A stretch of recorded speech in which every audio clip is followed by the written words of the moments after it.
Hello दोस्तों, जैसा कि आपको पता है कि मैंने हैचेट को एक्सप्लेन किया था, इसलिए अब मैं आपकी रिक्वेस्ट पर उसका सेकंड पार्ट यानी हैचेट 2 को एक्सप्लेन करने वाला हूं। पर अगर आपने इसके फर्स्ट पार्ट को नहीं देखा है तो उसे भी देख लेना, लिंक आपको आई बटन में मिल जाएगी। हमने पहली मूवी की एंडिंग में देखा था कि क्राउली ने मैरी का गला पकड़ लिया था, जिसके बाद मैरी अपने हाथों से क्राउली के मुँह पर अटैक कर दी है और क्राउली की एक आँख बाहर खींच लेती है, जिससे क्राउली तड़पता हुआ पानी में गिर जाता है। फिर मैरी मौके का फायदा उठाकर वहाँ से भागने लगती है। तभी पानी में तैरते हुए मैरी को आगे एक आदमी देख लेता है, जो मैरी को वहाँ से बाहर निकालता है और फिर उसे अपने घर ले जाता है। दरअसल ये आदमी जैक होता है, जो मूवी के पहले पार्ट में इन्हें वहाँ जाने से रोक रहा था, पर इन्होंने उसे पागल समझकर इग्नोर कर दिया था। अब मैरी जैक से बताती है कि क्राउली ने उन सभी को मार दिया है और वो अब उसके पीछे पड़ा है, लेकिन वो किसी तरह वहाँ से बच गई।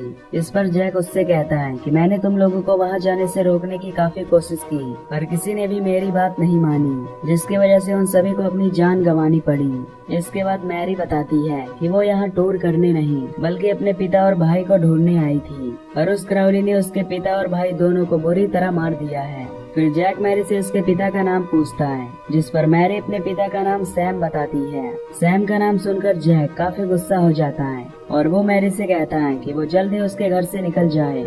जैक का अचानक ये रिएक्शन देखकर मैरी को कुछ समझ नहीं आता कि वो उसके डैड का नाम सुनते ही इतना गुस्सा क्यों हो गया। तभी जैक एक शॉर्ट गन उठाता है और मैरी से कहता है कि अगर तुम्हें इसका जवाब चाहिए तो तुम रैप के पास चली जाओ, लेकिन तुम यहाँ एक भी मिनट मत रुको। जैक को इतना गुस्सा देखकर मैरी वहाँ से चली जाती है। अब कुछ देर बाद जैक को बाहर किसी की आवाज सुनाई देती है, जिसे सुन जैक एकदम से अलर्ट हो जाता है। तभी उसके पीछे से वहाँ क्राउली आता है, जो जैक पर अटैक करके उसकी आंतें निकाल देता है, जिसके बाद वो उसका गला कसने लगता है। अब गला कसने की वजह से जैक का गला धड़ से अलग हो जाता है। वहीं दूसरी तरफ मैरी रैप के शॉप तक पहुंच जाती है, लेकिन रैप इस समय उससे कुछ भी बातें नहीं करता और कहता है कि तुम बाद में आना। इस पर मैरी उससे कहती है कि उसे यहाँ जैक नहीं भेजा है और उससे कुछ जरूरी बात करनी है। अब जैक का नाम सुनकर रैप मैरी को घर के अंदर बुला लेता है। अंदर आने के बाद मैरी रैप से वो सारी बातें बताती है जो पिछली रात उसके साथ हुआ है, लेकिन रैप सबसे पहले उससे उस बोट ड्राइवर के बारे में पूछता है, जिस पर मैरी से शॉन के बारे में बताती है। अब ये सुनकर रैप कहता है कि वो बोट उसकी ही है और वो चोरी से सभी को टूर कराता है। इसके बाद मैरी रैप को अपने फादर का नाम बताती है और कहती है कि तुम उनके बारे में क्या जानते हो। उसके डैड का नाम सुनकर रैप मैरी को एक स्टोरी सुनाता है जो उसके डैड के बारे में होता है। रैप कहता है कि जब वो एक छोटा बच्चा था तब थॉमस नाम का एक आदमी अपनी वाइफ सैनन के साथ रहा करता था। सैनन को कैंसर हो गया था, जिसकी वजह से वो हमेशा बीमार रहती थी। सैनन की एक नर्स भी थी जो अक्सर उसका इलाज करने यहाँ आती थी। नर्स के उसके घर बार बार आने की वजह से थॉमस उस नर्स को काफी पसंद करने लगा था, जिससे न चाहते हुए भी थॉमस अपनी वाइफ को धोखा दे रहा होता है, क्योंकि अब वो उस नर्स से प्यार करने लग गया था। फिर धीरे धीरे समय के साथ उसकी वाइफ की तबीयत ज्यादा बिगड़ती गई और वो सूख कर पतली हो गई, पर थॉमस ये देखकर कुछ भी नहीं कर पाता। लेकिन सैनन का दर्द कोई भी नहीं समझ रहा होता। फिर एक दिन ये देखते हैं कि सैनन कुछ भी नहीं बोल रही होती, जिसके बाद ये समझ जाते हैं कि अब सैनन मर चुकी है, इसलिए तब से वो उस नर्स के साथ रहने का फैसला करता है। लेकिन सैनन अभी मरी नहीं थी। वो उन दोनों को एक साथ ऐसा करते हुए पकड़ लेती है, जिसके बाद वो नर्स के पेट में पल रहे थॉमस के बच्चे को श्राप देकर मर जाती है। फिर कुछ दिन बाद वो समय आता है जब नर्स उस बच्चे को जन्म देती है, लेकिन वो बच्चा बहुत ही बदसूरत होता है, जिसे देखकर वो नर्स खुद ही मर जाती है।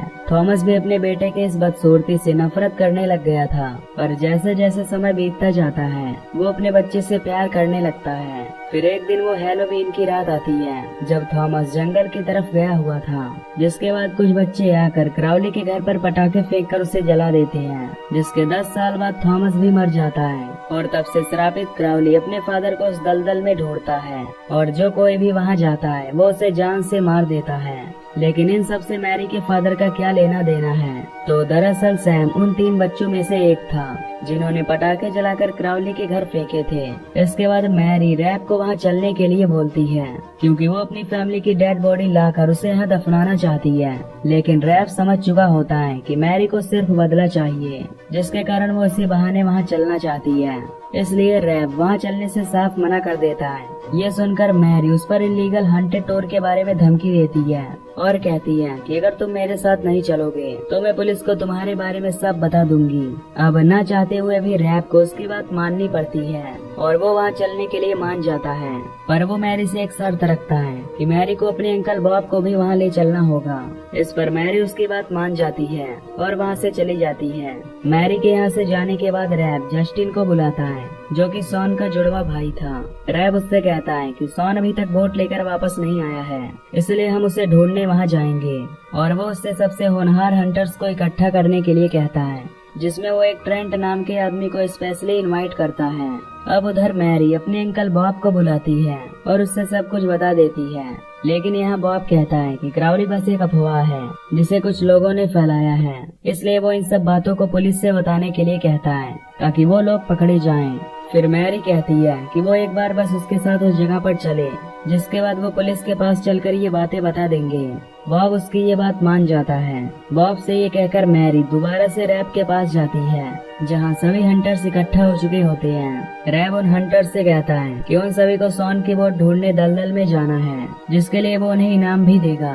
तभी रैप कहता है कि उन्हें किसी का शिकार भी करना होगा, जिसका नाम क्राउली है। अब जैसे ही वो क्राउली का नाम लेता है तो सभी हंटर्स वहाँ से भागने लगते हैं। ट्रेंट भी वहाँ से जाने लगता है, पर तभी रैप ट्रेंट को डबल पैसे देने की बात करता है, जिससे अब वो न चाहते हुए भी वहाँ रुक जाता है। अब यहाँ पर बहुत कम ही लोग बचे हुए थे, जिसमें इनका नाम चैड, लेटन, बर्नन, एवरी, क्लैट्स और जॉन होता है। रैप सभी को इनाम के बारे में बताता है कि बोट लाने के $500 और क्राउली का सिर लाने वाले को $5000 मिलेंगे। जिसके बाद ये सभी तैयारी के साथ यहाँ से निकलते हैं। अब वहाँ पहुँचते पहुँचते लगभग शाम हो जाती है, जिसके बाद ये सभी उस बोट को ढूंढने लगते हैं। तभी देखते ही देखते यहाँ काफी रात हो जाती है। फिर वो सभी एक दूसरे से अलग हो जाते हैं। अब इन लोगों में मैरी और उसके अंकल, साथ ही रैप, जस्टिन और ट्रेंट क्राउली का घर ढूंढने के लिए चले जाते हैं। और उन हंटर्स में से 2 आदमी उस दलदल में एलिगेटर पकड़ने जाते हैं, क्योंकि उन्हें लग रहा था कि यहाँ पर कोई क्राउली नाम का आदमी नहीं रहता है और इन्हें कोई भी इनाम नहीं मिलने वाला, इसलिए क्यों ना ये लोग एलिगेटर पकड़कर ही कुछ पैसे कमा लें। तभी इन्हें वहाँ किसी की आवाज सुनाई पड़ती है, पर ये लोग उस आवाज को इग्नोर कर देते हैं, क्योंकि इन्हें लगता है कि शायद कोई और है जो इनके साथ मजाक कर रहा है। लेकिन इन्हें वो आवाज फिर से सुनाई पड़ती है।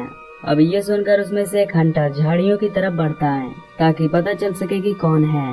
लेकिन तभी उसमें से क्राउली निकल कर आता है, जो उसे दबोचकर अपने हैचेट से बार बार अटैक करके मार देता है। इसके बाद वो उसके उस साथी को भी पकड़ लेता है और उसे भी जान से मार देता है।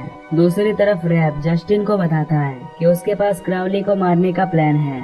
वो उसे बताता है कि क्राउली के मरने में जिन 3 बच्चों का हाथ था, उनमें से एक मैरी का फादर सैम भी था और दूसरा उसका अंकल बॉब और तीसरा ट्रेंट है, जिसे डबल पैसे का लालच देकर रैप ने यहाँ बुलाया था। अब सैम को तो क्राउली ने मार डाला था और जब वो इन दोनों को भी मार देगा तब उसका बदला पूरा हो जाएगा, जिसके बाद क्राउली का चैप्टर यहीं पर क्लोज हो जाएगा और हम वापस से स्वैम्प यानी दलदल में लोगों को टूर कराएंगे। अब आखिर में उन्हें क्राउली का घर मिल जाता है, लेकिन मैरी को वहाँ उसके पिता और भाई की डेड बॉडी नहीं मिलती। वहीं दूसरी तरफ लेटन और एवरी बाहर जंगल में होते हैं। फिर एवरी लेटन के साथ इंटीमेट होने लगती है, जिसमें ये दोनों काफी एंजॉय करते हैं। पर तभी क्राउली लेटन के पीछे से उसका गला काट देता है, जिससे एवरी को कुछ पता नहीं चलता। फिर जब वो पीछे देखती है तो वो ये सब देखकर एकदम से डर जाती है, जिसके बाद क्राउली उस पर हैचेट से हमला करता है, जो उसके आर पार हो जाती है। उधर जॉन और बर्मन को झाड़ियों में किसी के होने का एहसास होता है।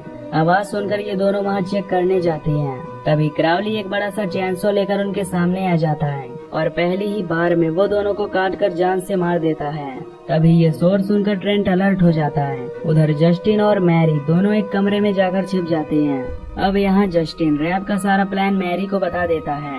ये सुनकर मैरी अपने अंकल बॉब को बचाने के लिए जाती है। फिर जस्टिन जल्दी से दरवाजा बंद करके उसके सामने एक चेयर लगा देता है, लेकिन उसे ये नहीं पता होता कि क्राउली उसके पीछे ही खड़ा है। तभी क्राउली एक ब्लेड से उसकी पूरी बॉडी काट देता है, जिसके बाद वो दरवाजा तोड़कर उन लोगों पर अटैक करने लगता है। तभी क्राउली ट्रेंट को पकड़ लेता है, लेकिन ट्रेंट भी एक खतरनाक आदमी होता है, इसलिए वो कुछ देर तक उसका डट कर सामना करता है। ट्रेंट क्राउली को बहुत मारता है और मार मार कर उसकी बुरी हालत कर देता है। फिर जैसे वो क्राउली को जान से मारने जाता है तभी क्राउली उसका पैर तोड़ देता है, जिसके बाद वो ट्रेंट का सिर एक टेबल में फंसाकर उसे धड़ से अलग कर देता है। इसके बाद रैप मैरी को जबरदस्ती ले जाता है और वो बॉब को वहीं अंदर ही बंद कर देता है। अब क्राउली बॉब को पकड़ लेता है, जिसके बाद वो उसे जान से मार देता है। अब रैप समझ जाता है कि क्राउली का बदला पूरा हो गया है, इसलिए वो उसे छोड़ देगा और यहाँ वापस नहीं आएगा। मैरी रैप से ये सब पुलिस से बताने की धमकी देती है, जिस पर रैप उसे गन पॉइंट पर लेता है। तभी मैरी कहती है कि बॉब उसका असली अंकल नहीं है। दरअसल बॉब उसके फादर का बेस्ट फ्रेंड था और उसके अंकल बहुत सालों पहले ही मर चुके थे। ये सुनकर रैप काफी हैरान हो जाता है। रैप जब अपने सामने देखता है तो उसे क्राउली दिखाई देता है, जिसके हाथ में एक हैचेट होता है। जिसके बाद क्राउली उस पर अटैक कर देता है और उसके शरीर के 2 टुकड़े कर देता है। तभी मौके का फायदा उठाकर मैरी एक हैचेट से क्राउली के फेस पर अटैक करती है। मैरी उसके फेस पर काफी बार मारती है, जिससे उसका फेस ही खत्म हो जाता है और वो नीचे गिर जाता है। अब यहाँ पर हम देखते हैं कि उसके फिंगर अभी भी हिल रहे होते हैं, जिससे हम समझ पाते हैं कि क्राउली अभी भी जिंदा है। फिर मैरी एक शॉटगन लेकर आती है, जिससे वो क्राउली के ऊपर शूट करती है, लेकिन अभी भी क्राउली मरा नहीं होता।